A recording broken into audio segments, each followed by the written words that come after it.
Միանշանակ այո տարբերվում է, որովհետև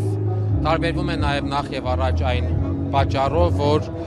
ըստ էության համախմբել է Արցախյան տարբեր հասարակական հատվածի ներկայացուցիչների, իշխանության ներկայացուցիչներ եւ բոլորին կարող ենք այսպես ասել եւ այդ առումով ինքը համապարփակ է եւ համընդգրկուն է։ Ինչ վերաբերում է պահանջներին ներկայացվող, ապա հանրահավաքի ժամանակ դրանք կներկայացվեն միանշանակ կխոսվեն սոցիալ-տնտեսական իրավունքների մասին, որոնք ցավոք սրտի այս 1.5 տարվա ընթացքում պարբերաբար ոտնահարվել են, պարբերաբար անտեսվել են եւ ինչպես որ ասում են վերջին զարկը, այսպես ասած, այդ սոցիալական աջակցության ծրագրի դադարեցումը կամ կրճատումն է, որը ուղղակի աղետալի հետևանքներ է ունենալու Հայաստանում ապաստանած արցախցիների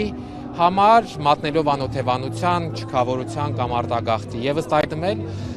շատ կարևոր է, որ մարդիկ միասնաբար պայքարեն իրենց իրավունքների համար։ Մեկ ձեռքը ծափ չի տալիս, մենակով հնարավոր չէ եւ ժողովուրդը պետք է կանգնի եւ ասի, որ սրանք մենք գիտենք մեր իրավունքները, մեր պահանջները եւ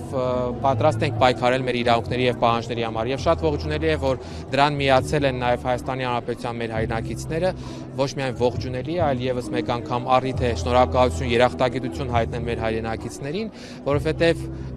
զուտ այդ մարդկային այդ հատկություն ունենալու, մարդկանց ապրումակցելու, նրանց իրավիճակը հասկանալու եւ նրանց իրավունքների համար պայքարելու համար։